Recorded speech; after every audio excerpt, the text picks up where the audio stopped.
temple of thy spirit. Let my spirit feel the warmth of your embrace. Let me be a holy habitation where your spirit is pleased to dwell. Oh Lord, I long to know your glory. We've been studying for the past 3 weeks on finding the will of God and walking in your destiny. हम पिछले 3 हफ्तों से परमेश्वर की इच्छा को जानना और अपनी मंजिल को पाना इस विषय में चर्चा कर रहे हैं। The first week we saw that the first step you must take to find the will of God is accept Jesus Christ into your life. सबसे पहले हफ्ते में हमने जो सबसे पहली बात देखी वो ये है कि अपने जीवन में परमेश्वर की इच्छा को जानने के लिए आपको प्रभु यीशु मसीह को स्वीकार करना होगा। When you come to know Jesus Christ, you are born again. जब आप प्रभु यीशु मसीह को जानते हैं तो आप नया जन्म प्राप्त करते हैं All the old things will pass away और सारी पुरानी बातें बीत जाती हैं and you will become a new person. और आप बिल्कुल नए व्यक्ति हो जाते हैं। And then your direction, which was in the wrong direction, will come into alignment with God. और फिर आप जो पहले गलत दिशा में जा रहे थे अभी आपकी दिशा बदल जाएगी और आप परमेश्वर के साथ में जुड़ जाएंगे और उसी की दिशा में आगे बढ़ेंगे। And from then on, और फिर उसके बाद में आगे the Holy Spirit will guide you to fulfill your destiny in your life. पवित्र आत्मा आपका मार्गदर्शन करेगा कि आपके जीवन में अपनी मंजिल को आप पूरा कर सके। And the second thing we saw, और दूसरी बात जो हमने देखी है after you come to know Jesus Christ, प्रभु यीशु मसीह को जानने के बाद में you need to get your mind renewed day by day. आपको अपने मन को प्रतिदिन नया बनाते चले जाना होगा। Your mind has to be refreshed and renewed. आपका मन बिल्कुल तरोताजा हो और नया बनते जाएं। You have to take a decision not to allow evil things to enter your mind. आपको निर्णय लेना होगा कि आपको अपने मन में कोई भी बुरी चीज को आने नहीं देना होगा। And you renew your mind by studying the Word of God, meditating and obeying the Word of God. और आप परमेश्वर के वचन का अध्ययन करने के द्वारा और उस पर मनन करने के द्वारा और उसकी आज्ञाओं को मानने के द्वारा अपने मन को नया बनाते चले जाते हैं। And as you study and meditate on the Word, you are transformed into the image of Jesus from glory to glory. और जैसे आप वचन पर मनन करते चले जाते हैं तो आप प्रभु यीशु मसीह के स्वरूप में अंश अंश करके महिमा से महिमा में बदलते चले जाते हैं By the Spirit of God. परमेश्वर की आत्मा के द्वारा। And when you keep studying and meditating on the Word, the light of God comes into your life. और जब आप वचन का अध्ययन करते हैं उस पर मनन करते हैं तो परमेश्वर की ज्योति आपके ऊपर में उदय होती है। And when the light comes in, all the darkness will go. और जब ज्योति आती है तो सारा अंधकार चला जाता है। And the Word of God is a lamp unto your feet and a light unto your path. और परमेश्वर का वचन आपके पाँव के लिए दीपक और आपके मार्ग के लिए उजियाला हो जाता है। When you study and meditate on the Word of God, you will be able to walk in the will of God and find your destiny. जब आप परमेश्वर के वचन का अध्ययन करते हैं और उसके ऊपर मनन करते चले जाते हैं तो आप परमेश्वर की इच्छा और अपनी मंजिल को जान पाएंगे। And the third thing we saw was, और तीसरी बात जो हमने देखी है remove all idols from your heart. अपने दिल से सारे बुतों को सारी मूर्तियों को निकाल देना है। Idols are those things which you love more than God. ये बुत और ये मूर्तियां तो वो हैं जिन्हें आप परमेश्वर से भी ज्यादा प्यार करते हैं। The things that you spend maximum time with, that's your idol. ऐसे काम जिसके अंदर आप अपना सबसे ज्यादा समय बिताते हैं ये आपकी मूर्ति है। Means not that if you work for from morning to evening, that's your idol. I'm not saying that. देखिए इसका मतलब ये नहीं कि आप अपने दफ्तर में सुबह से लेकर शाम तक काम न करें, मेरा ये कहने का मतलब नहीं है। But when you have time on your hand, when you're free, what do you love more? What do you spend time with more? लेकिन जब आपके पास में समय होता है, जब आप खाली होते हैं तो उस समय आप क्या पसंद करते हैं? आप सबसे ज्यादा किसके साथ समय बिताते हैं? Do you go to the mobile and chit chat and Facebook and WhatsApp, or do you spend time with the Word of God? क्या आप मोबाइल पर जाकर फेसबुक पर जाकर चैट करते रहते हैं या फिर आप परमेश्वर के वचन के साथ में समय बिताते हैं? Even your family members can become idols. यहाँ तक कि आपके परिवार के सदस्य भी आपके बुत हो सकते हैं। Going after money all the time, that's an idol. हर समय पैसों के पीछे भागना भी ये निश्चय आपके जीवन में एक बुत हो जाता है। Last week we saw, पिछले हफ्ते हमने इस बात को देखा है। if you want to find the will of God in your life, अगर आप अपने जीवन में परमेश्वर की इच्छा जानना चाहते हैं develop the intimacy with the Holy Spirit. तो आप पवित्र आत्मा के साथ में नजदीकी या करीबी संबंध बढ़ाते चले जाएं। Because in 1 Corinthians chapter 2 verse 9 to 12, क्योंकि पहला कुरिन्थियों अध्याय 2 वचन 9 से 12 में इस तरह से बताया गया है, we saw that our mind and our eyes and our ears have not heard and seen what God has prepared for us. हमने देखा कि हमारी आंखों ने, हमारे कानों ने और हमारे मन ने उन बातों को नहीं देखा और ना सुना जो परमेश्वर ने हमारे लिए तैयार की हैं। But the Holy Spirit who knows the things of God, लेकिन पवित्र आत्मा जो परमेश्वर की सारी बातों को अच्छी तरह से जानता है, who knows what God has written in your book, जो जानता है कि परमेश्वर ने अपनी किताब में क्या लिखा हुआ है, who knows what God wants for your life, जो ये जानता है कि परमेश्वर आपके जीवन के लिए क्या चाहते हैं, He can reveal it to you. वो ये आप पर प्रकट कर सकता है। When we come to know Jesus, जब हम यीशु मसीह को जानते हैं the Holy Spirit comes to live in us. तो पवित्र आत्मा हम में वास करने के लिए आता है। But we should learn day by day to commune and fellowship with the Holy Spirit. हमें प्रतिदिन सीखते चले जाना होगा कि हम पवित्र आत्मा के साथ में संगति करें और उसके साथ में संगति में रहें। Constantly keep talking to Him and asking Him for guidance. निरंतर हम उससे बातें करते चले जाएं और निरंतर हम उससे मार्गदर्शन मांगते चले जाएं। And every decision you take, first ask Him, Holy Spirit, guide me in this decision. आप जो भी निर्णय लेते हैं सबसे पहले आप कहिए कि पवित्र आत्मा इस निर्णय में आप मेरी अगुवाई कीजिए। Talk to Him like you talk to a friend. जैसे आप अपने मित्र से बातें करते हैं वैसे उससे बातें कीजिए, Because He's your counselor, He's your comforter, He's your guide. क्योंकि वही तो आपको सलाह देने वाला है, वही तो आपको तसल्ली देने वाला है और वही तो आपका मार्गदर्शक है, वही आपका गाइड है।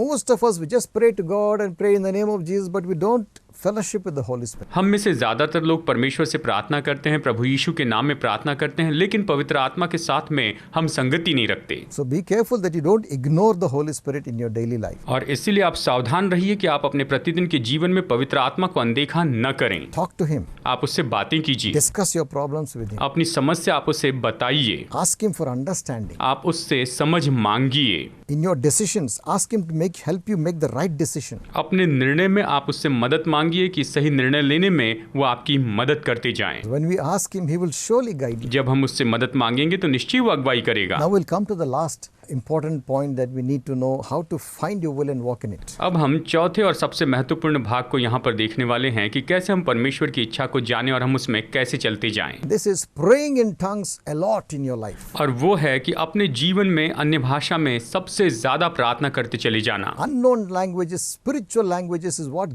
God gives you when you are baptized in the Holy Spirit. जब आप पवित्र आत्मा में बपतिस्मा पाते हैं तो उस समय परमेश्वर आपको अन्य भाषा का वरदान देते हैं। There are two types of the tongues.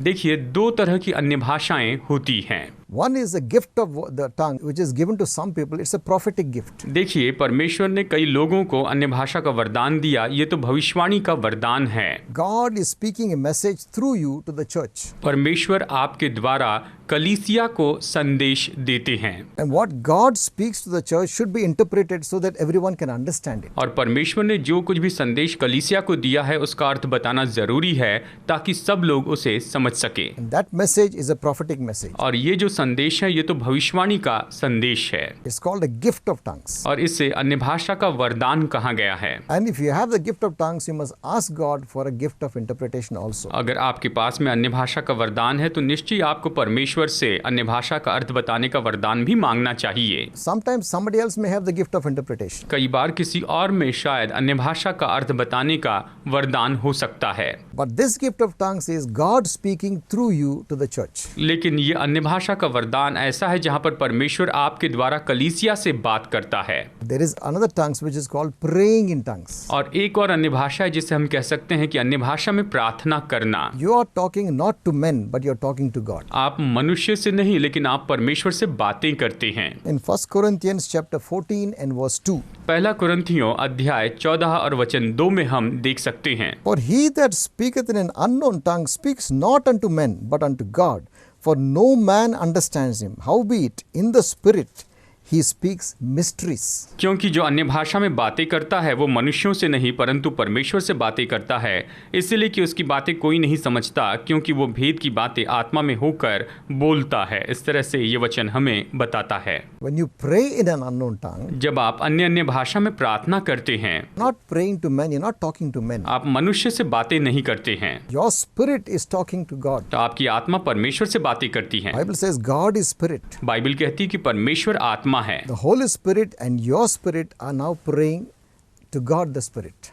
अब आपकी आत्मा और पवित्र आत्मा परमेश्वर जो कि आत्मा है उससे प्रार्थना करती है। God who is Spirit will understand what you're saying. परमेश्वर जो कि आत्मा है वो आप जो कह रहे हैं उस बात को समझते हैं And He doesn't need to interpretation for Him to understand. He is God. और उससे समझने के लिए अनुवाद की जरूरत नहीं है, वो तो परमेश्वर है, वो इसे समझते हैं। And this is not a prophetic. This is you are talking to God with your spirit. और ये भविष्यवाणी की बात नहीं, लेकिन ये तो आप अपनी आत्मा में परमेश्वर से बातें कर रहे हैं। And why do I say it is important that you should pray in tongues? और मैं क्यों कह रहा हूँ कि आपको अन्य भाषा में प्रार्थना करना बहुत ही जरूरी है। There was a man who his name is Mr. Kevin Zedai. Kevin Zedai. एक मनुष्य हैं जिनका नाम है mister Kevin Jedi. He had dental surgery and during anesthesia he suddenly lost his life. उनकी डेंटल सर्जरी हुई थी और एनेस्थेसिया के कारण वो उस समय अपनी जान गंवा बैठे थे। For some time his heart stopped beating. कुछ समय के लिए उनका दिल धड़कना बंद हो गया था। Clinically he was dead, medically रूप में देखा जाए तो वो मृत घोषित कर दिए गए थे, but he came back to life. लेकिन वो फिर से जिंदा हो गए They were able to resuscitate him. और वो उनके दिल की धड़कन वापस ला पाए। But in that time when he was dead clinically, Jesus Christ took him to heaven. जबकि वो मेडिकल रूप में मर चुके थे, उस समय प्रभु यीशु मसीह उन्हें स्वर्ग में लेकर गए। And when he went to heaven, he shared something of what he saw that impacted my life. और जब वो स्वर्ग में गए और उस समय उन्होंने वहां पर जो कुछ भी देखा उसने मेरे जीवन के ऊपर बड़ा प्रभाव डाला है। He said in heaven he saw himself in a big room where angels were moving around. उन्होंने कहा कि स्वर्ग में उन्होंने अपने आप को एक बड़े कमरे में देखा जहां पर स्वर्गदूत यहाँ वहां चल फिर रहे थे। And that room was like a library and so many books were on the shelf. और वो जो कमरा था वो तो लाइब्रेरी का कमरा था और बहुत सी किताबें वहां पर शेल्फ में, वहां पर दराज में रखी गई थी। And he saw an angel pulling one book out of the shelves. और तब देखा कि एक स्वर्गदूत वहां पर शेल्फ में से एक किताब निकाल रहा है। That angel was looking at that book. और वो स्वर्गदूत उस किताब को देख रहा था। And other angels were coming and all of them were reading that book. और बाकी स्वर्गदूत वहां पर आकर उस किताब को पढ़ रहे थे। And Jesus told Mr. Kevin, और उस समय प्रभु यीशु मसीह ने मिस्टर केविन से कहा, when you pray in an unknown language, जब तुम अन्य भाषा में प्रार्थना करते हो, your spirit and the Holy Spirit, तब तुम्हारी आत्मा और पवित्र आत्मा they are reading that book in heaven. वो स्वर्ग की उस किताब को पढ़ते हैं। In the beginning of this program we said, in Psalm 139 it says, all the days of my life were written in your book before one of them came to pass. इस series की शुरुआत में हमने एक वचन पढ़ा, वो है भजन संहिता 139, जहाँ पर इस तरह से भजनकार कहता है कि मेरे जीवन का हर एक दिन तेरी किताब में लिखा हुआ है। इस तरह से भजनकार कहता है। So when you pray in tongues, you are reading that book. और इसलिए जब आप अन्य भाषा में प्रार्थना करते हैं तो आप उस किताब को पढ़ते हैं। The days that God has written for your life. वो दिन जो कि परमेश्वर ने आपके जीवन के लिए लिखे हुए हैं। Holy Spirit helps you to read that book. पवित्र आत्मा आपकी मदद करता है कि आप उस किताब को पढ़ते चले जाएं। That's why we saw in 1 Corinthians 14 verse 2, you speak mysteries with God. और इसलिए पहला कुरिन्थियों अध्याय 14 वचन 2 में हमने यहाँ पर देखा कि आप भेद की बातें परमेश्वर से करते हैं। And what are those mysteries? और ये भेद क्या है? Maybe part of them is what is written for you in your book. और शायद हो सकता है कि इसमें से कुछ भाग तो आपकी किताब में आपके बारे में लिखा हुआ है। And when you pray in tongues, और जब आप अन्य भाषा में प्रार्थना करते हैं, when you read that book in heaven, और जब आप स्वर्ग की उस किताब को पढ़ते हैं, when you read those mysteries God has written for you, परमेश्वर ने आपके लिए जो भेद लिखा है उसे जब आप पढ़ते हैं, the angels who hear what you're reading, what you're speaking, they will be sent on assignment to help you walk in that destiny. तो आप जो कुछ भी कह रहे हैं, आप जो कुछ भी पढ़ रहे हैं, उसे सुनने वाले स्वर्गदूत आपके लिए जो निश्चित मंजिल तय की गई है उसके लिए आगे बढ़ेंगे। And when I heard that, और जब मैंने ये बात सुनी, I was so impressed. I said, oh, this is very powerful. तो मैं बहुत ही प्रभावित हुआ और मैंने कहा कि ये बहुत ही सामर्थी बात है। When I pray in tongues, जब मैं अन्य भाषा में प्रार्थना करता हूँ, I am actually prophesying my destiny into my life. तो मैं सच में अपनी मंजिल को अपने जीवन पर भविष्यवाणी के रूप में कहता हूँ। I'm speaking what God has written for me, and when I read that, the angels will help me to walk in that. और परमेश्वर ने मेरे लिए जो कुछ भी कहा है, जो कुछ भी लिखा है, उसे मैं कहता हूँ और उसके लिए स्वर्गदूत जाकर काम करते हैं। What a wonderful thing. ये कितनी अद्भुत बात है। I can prophesy my own future. मैं अपने भविष्य की भविष्यवाणी कर सकता हूँ। I can prophesy in tongues my own, the future of my family, my children. मैं अपने परिवार और अपने बच्चों का जो भविष्य है उसके लिए भविष्यवाणी कर सकता हूँ। When I understood this, जब मैं इसे समझ गया I tried to spend much time praying in tongues. तो मैं ज़्यादा से ज़्यादा समय अन्य भाषा में प्रार्थना करते हुए बिताता हूँ, Because when I do this, क्योंकि जब मैं ऐसा करता हूँ I know तो मैं जानता हूँ I am prophesying my book, the things God has written in my book into my life. तो जो कुछ भी मेरे किताब में परमेश्वर ने मेरे जीवन के लिए कहा है, लिखा है, उन सारी बातों की मैं यहाँ पर भविष्यवाणी करते चले जाता हूँ। You can only start praying in tongues when you receive the baptism of the Holy Spirit. जब आप पवित्र आत्मा का बपतिस्मा पाते हैं, केवल तभी आप अन्य भाषा में बातें कर सकते हैं। If you're a child of God, अगर आप परमेश्वर की संतान if you हैं, have accepted Jesus into your life, अगर आपने अपने जीवन में यीशु को स्वीकार किया है, the Holy Spirit has come to live inside तो you, पवित्र आत्मा आप में रहने के लिए आया है, then you are eligible to receive the baptism of the Holy Spirit. और तब आप पवित्र आत्मा का बपतिस्मा पाने के योग्य हो गए हैं। It's very simple. ये बहुत ही सरल है, Just ask God who will give you freely. और इसीलिए जो परमेश्वर आपको मुफ्त में देते हैं, आप उससे मांगिए। Luke chapter 11. लू का अध्याय 11 ये कहता है, If a child asks his father for a bread, will he give him a stone? अगर कोई बेटा अपने पिता से रोटी मांगे तो क्या उसका पिता उसे पत्थर देगा? If the child asks for the father for a fish, will he give him a scorpion? अगर बेटा अपने पिता से मछली मांगे तो क्या उसका पिता उसे बिच्छू देगा?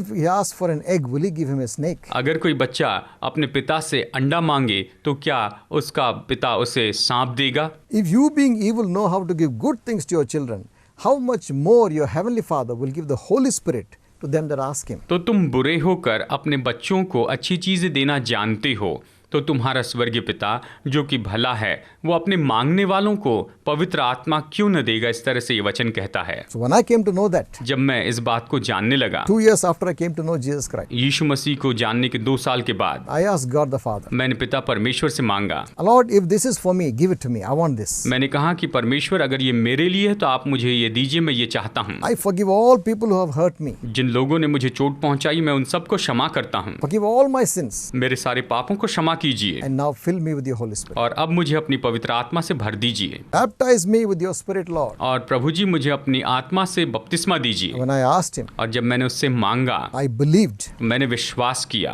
that he has not given me the wrong thing. कि उसने मुझे कोई गलत चीज नहीं दी है, He has not given me a snake or a scorpion or a stone. और उसने मुझे न तो सांप दिया, न बिच्छू दिया, और ना ही उसने मुझे कोई पत्थर दिया है। He has given me the baptism of the Holy Spirit which I requested. और मैंने जिस पवित्र आत्मा के बपतिस्मे की विनती की, उसने मुझे वो दिया है। And then by faith I opened my mouth and prayed out in tongues by faith. और बड़े विश्वास से मैंने अपना मुंह खोला और मैंने प्रार्थना करनी शुरू की। And then I knew that I was baptized in the Holy Spirit. और फिर मैंने जाना कि मैं पवित्र आत्मा में बपतिस्मा पाया हूँ। And in my life it's a very important thing. और मेरे जीवन में ये बहुत ही महत्वपूर्ण है। I spend lots of time praying in tongues. मैंने अन्य भाषा में प्रार्थना करते हुए बहुत समय बिताया है। Intentionally. मैंने जानबूझकर ये सब कुछ किया, Because I know when I pray in tongues I am prophesying my destiny into my life. क्योंकि मैं जानता हूँ कि जब मैं अन्य भाषा में प्रार्थना करता हूँ तो अपने जीवन के लिए परमेश्वर की मंजिल की भविष्यवाणी करता हूँ। So I'll just summarize what I told you about finding the will of God and walking in your destiny. और इसीलिए परमेश्वर की इच्छा को ढूंढना और अपनी मंजिल में चलने के बारे में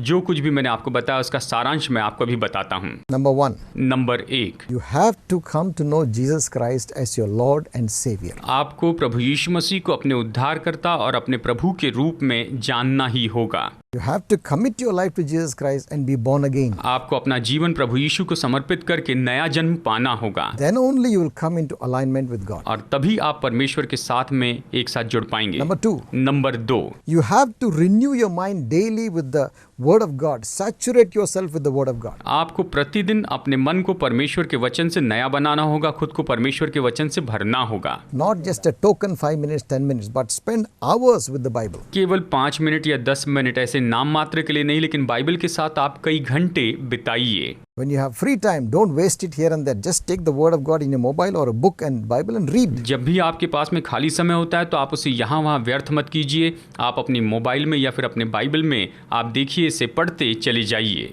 Obey the Word of God. और परमेश्वर के वचन की आज्ञा मानिए। Number 3. Number 3, Do not keep any idols in your heart. आप अपने दिल में कोई भी बुत या मूर्ति न रखें। Anything that will take away your attention from Jesus becomes an idol. ऐसी कुछ भी बात जो आपका ध्यान प्रभु यीशु मसीह से हटा देती है, वो तो आपकी मूर्ति हो जाती है। Anything that takes your attention and which you love more than Jesus, that's an idol for you. हर एक बात जो कि आपका ध्यान प्रभु यीशु मसीह से दूर कर देती हैं वो बुत हैं। Take out all the idols from your heart, अपने दिल से इन बुतों को, इन मूर्तियों को दूर कीजिए, because you will not be able to find the will of God if you keep an idol. क्योंकि अगर आप ऐसी मूर्तियां रखेंगे तो आप परमेश्वर की इच्छा को कभी नहीं जान पाएंगे। Number 4, develop an intimacy with the Holy Spirit. Number 4, पवित्र आत्मा के साथ में आप नजदीकी बढ़ाइए। Learn to commune with the Holy Spirit. पवित्र आत्मा के साथ में बातचीत और संगति करना सीखिए। Ask Him for guidance in every situation. आपकी हर एक परिस्थिति में आप उससे मार्गदर्शन मांगिए। Talk to Him like your friend and your God and your counselor, your comforter. अपने मित्र, अपने परमेश्वर, अपने सहायक, अपने सांत्वना देने वाले सलाहकार के रूप में आप उससे बातें कीजिए। Fellowship with Him, उसके साथ में संगति कीजिए, because He knows the mind of God. क्योंकि वो परमेश्वर के मन को जानता है। He knows what is written in your book, वो जानता है कि आपकी किताब में क्या लिखा है, and He will help you walk in that will. और उस इच्छा में चलने के लिए वो आपकी मदद करेगा। And the last thing we saw today was, और आज जो आखिरी बात हमने यहाँ पर देखी है, spend much time praying in tongues. अन्य भाषा में प्रार्थना करते हुए ज्यादा से ज्यादा समय बिताएं। Wherever you are, whenever you are, quietly you can be praying in tongues, communing with God. आप जहाँ भी है बड़ी शांति से अन्य भाषा में आप प्रार्थना करते हुए परमेश्वर के साथ में संगति कर सकते हैं। Because when you pray in tongues, क्योंकि जब आप अन्य भाषा में प्रार्थना करेंगे you are speaking mysteries with God. तो आप परमेश्वर के साथ भेद की बात करेंगे।